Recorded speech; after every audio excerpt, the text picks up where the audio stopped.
when we are silent before the Lord, it is actually the Lord who is doing the work. With a very important reminder sa atin. Sa ating pong paglapit sa Diyos, let us come with singing. Shout joyfully to the rock of our salvation. That's where you find, mga kapatid, yung relationship ng joy at ng salvation. Now, the only reason na hindi po tayo maaring umawit ng may galak ay kapag ang galak ng ating kaligtasan ay naapektuhan po, no? Just like what David is saying, nang siya po ay nagkasala sa Panginoon, ang sabi po, Lord, restore to me the joy of my salvation. So the joy here that is mentioned sa Psalm 95 is in relationship sa pagliligtas na ginawa ng Panginoon sa atin. And that means, mga kapatid, when you think of the redemption ng Panginoon, when you think of how God rescue us and save us, no? This is the cause of our rejoicing. Another thing, sabi niya, let us come before His presence with thanksgiving. Okay?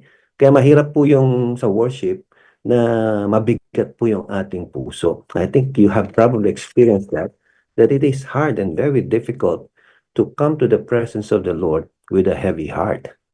No? Kahit ano pang instrumento ang marinig natin o ang i-play, kahit anumang awitin ang ating awitin, kung ang puso natin ay hindi pupuspos ng pagpapasalamat sa ating Panginoon, hindi po tayo ma-move ng ating pagpupuri sa Diyos. Now, ang ating pong pasasalamat sa Diyos, again, mga kapatid, ay wala pong kinalaman sa mga kung maganda ba ang dinadaanan natin sa buhay o marami tayong mga paghihirap na dinadaanan. No? Ang thanksgiving po rito is in relationship again sa pagliligtas ng ating Panginoon. Kaya sabi niya, shout joyfully to Him with psalms. You remember the story, mga kapatid, nung panahon ni Joshua nang pinaikutan nila ang Jericho? As they are doing the rotation, they were very mindful. They were silent. And on the seventh time, they have to shout. And that's when the wall collapsed. This signifies, mga kapatid, na ang talaga pong nagbigay ng tagumpay sa kanila ay ang Diyos. Why? Sapagkat they have not done anything. The only thing they did was to shout. Shout praise and shout joyfully unto our God. Right?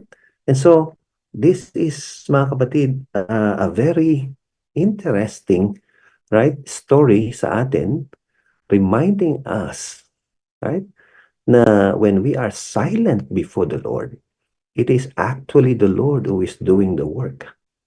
Ang Panginoon, ang siya po talagang nag-work, ang Panginoon, right? At all that the Lord is asking us is to be able to be still before Him, to be able to listen, and to be able to give our ears sa Panginoon. And then when God says it's now time to praise, then we see the deliverance of the Lord.